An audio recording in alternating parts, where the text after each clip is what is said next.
మరి ఈరోజు తెలుగుదేశం పార్టీ 44వ ఆవిర్భావ దినోత్సవం సందర్భంగా మంగళగిరిలో ఉన్నటువంటి తెలుగుదేశం పార్టీ ప్రధాన కార్యాలయంలో నిర్వహించినటువంటి సభకు తెలుగుదేశం పార్టీ జాతీయ అధ్యక్షులు ముఖ్యమంత్రి గారైనటువంటి శ్రీ నారా చంద్రబాబు నాయుడు గారికి స్వాగతం చెప్తూ, అలాగే మన యువ నాయకులు, మన భవిష్యత్ నాయకులు లోకేష్ గారికి స్వాగతం చెప్తూ, అలాగే కార్యకర్తే అధినేత అనే నినాదానికి స్ఫూర్తిగా ఎవరైతే పార్టీ కోసం అహర్నిశలు కష్టపడ్డారో వారిని తీసుకొచ్చి వేదిక మీద ఉన్నటువంటి మా కార్యకర్తలందరికీ కూడా స్వాగతం చెబుతూ, అలాగే వేదిక ముందు ఉన్నటువంటి తెలుగుదేశం పార్టీ కుటుంబ సభ్యులందరికీ కూడా స్వాగతం చెప్తున్నా. ఈరోజు 44 సంవత్సరాల ప్రయాణం అంటే చిన్న మాట కాదు. ఒక జీవితంలో 44 సంవత్సరాలంటే పుట్టి పెరిగి కష్టపడి సంసార బాధ్యతలు మోసేటంటే వయసు.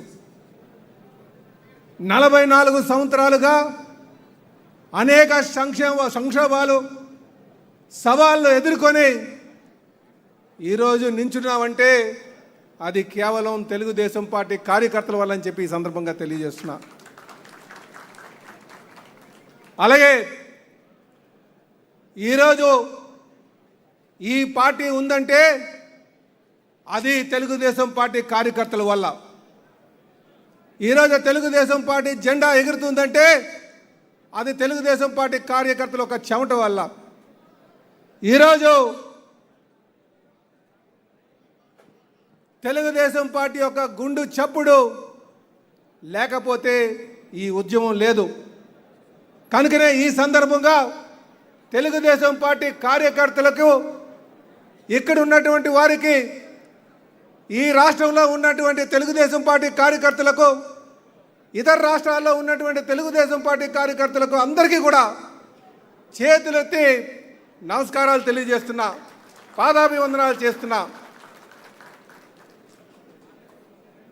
అలాగే ఒక్కసారి మీకు 1982 నేపథ్యం తెలియజేయాలి. ఏ నేపథ్యంలో ఈ తెలుగుదేశం పార్టీ పెట్టారన్నది. ఆ రోజు రాజకీయం అంటే ఒకే వర్గానికి సంబంధించింది. పేదవాడు రాజకీయంలోకి రావాలి అంటే నవ్వుకునేవారు. రైతు బిడ్డ రాజకీయం రావాలంటే అపహాసం చేసేవారు. మరి అనగాని వర్గాల వారు అసలు ఆలోచనే చేసేవారు కాదు. అలాంటి ఆవేదన నుంచి మన వ్యవస్థాపక అధ్యక్షులు వాళ్ళ ఆవేదనను గుర్తించి తెలుగువాడి యొక్క ఆత్మ గౌరవాన్ని ముందు తీసుకొచ్చి అలాంటి వారందరికీ రాజకీయ అవకాశాలు కల్పించి ఈరోజు పార్టీ నడుస్తుందంటే మీలాంటి వారికి అందరికీ కూడా రాజకీయ అవకాశం కల్పించినందువల్ల. కనుక ఈ పార్టీ కార్యకర్తల యొక్క సంక్షేమాన్ని కానీ రాజకీయ అవకాశాలు కానీ అన్ని వర్గాల వారికి చూసుకుంటూ ముందుకు వెళ్తుంది. కనుకనే ఈరోజు దిగ్విజయంగా ముందుకు వెళ్తున్నాం.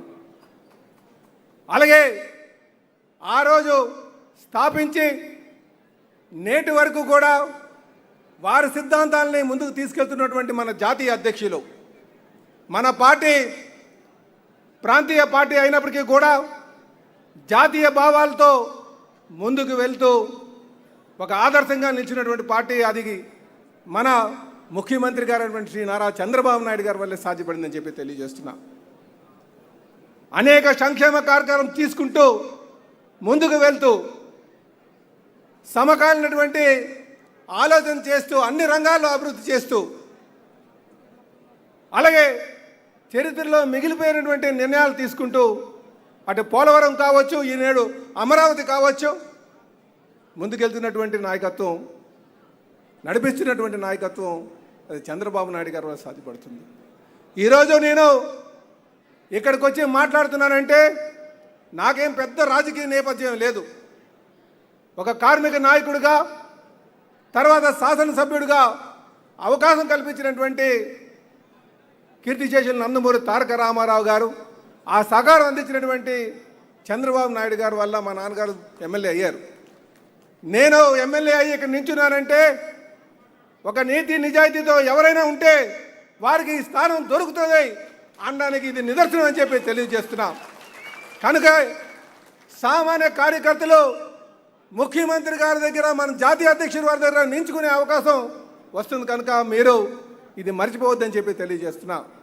అలాగే ఈరోజు మన భవిష్యత్తుకి డోకా లేనటువంటి విధంగా మనల్ని నడిపించేటువంటి సత్తా ఉన్నటువంటి నాయకుడు, యువకాలం ద్వారా ప్రపంచానికి చాటి చెప్పినటువంటి నాయకుడు మన లోకేష్ గారు. ఈరోజు మాకు పూర్తి విశ్వాసం ఉంది, ఈ పార్టీని ముందుకు తీసుకెళ్ళగలరు, మనం అందరినీ కూడా నడిపించగలరని చెప్పేసి ఒక పవిత్రమైనటువంటి ఆలోచనతో కీర్తిశేషులు నందమూరి తారక రామారావు గారు ఈ పార్టీ పెడితే దాన్ని అన్ని వర్గాల వారికి అవకాశాలు కల్పించి పార్టీ 44 సంవత్సరాలుగా నడిపించేటువంటి అనుభవం ఉన్నటువంటి నాయకత్వం చంద్రబాబు నాయుడు గారి ద్వారా అయితే, భవిష్యత్తుకి డోకా లేనటువంటి నాయకత్వం మన భవిష్యత్తు నాయకుడు లోకేష్ ద్వారా ఉందని చెప్పి తెలియజేస్తున్నాం. ఇదే నేపథ్యంలో ఆ పార్టీ కోసం కూడా మాట్లాడాలి. తండ్రి అధికారాన్ని అడ్డు పెట్టుకొని డబ్బులు సంపాదించి, అలాగే ఒక అవినీతి పునాదుల మీద పార్టీ నిర్మాణం చేసి ఒక ఛాన్స్ అధికారం తీసుకొచ్చి తెలుగు వారిని విడదీసి కక్ష సాధించి అనేక మంది ప్రాణమానాలకి పోయేటట్టు కారకుడు. మనం ప్రజలకు తెలియజేయాల్సినటువంటి అవసరం ఉంది. అందుకే ప్రతి కార్యకర్తకి తెలియజేస్తున్నాం, అందరూ 20-29 లక్ష్యంగా స్వర్ణాంధ్రప్రదేశ్ లక్ష్యాలుగా పెట్టుకొని ముందుకు వెళ్ళాలని చెప్పేసి అందరినీ కోరుతున్నాను. కనుక ఈరోజు మన జాతీయ అధ్యక్షులు ముఖ్యమంత్రి గారిని స్ఫూర్తిగా తీసుకొని మనం ముందుకు వెళ్ళి 20-29 లక్ష్యంగా వెళ్ళాలని చెప్పి కోరుకుంటూ, నాకు ఈ అవకాశం ఇచ్చి ఈ స్థాయి కల్పించినందుకు నేను జాతీయ అధ్యక్షుల వారికి ధన్యవాదాలు తెలియజేస్తూ, అలాగే మన యువ నాయకులు లోకేష్ గారికి ధన్యవాదాలు తెలియజేస్తూ, పార్టీ కార్యకర్తలందరికీ కూడా పాదాభివందనాలు చేస్తూ సెలవు తీసుకున్నాను. Please subscribe to Leo news for more videos.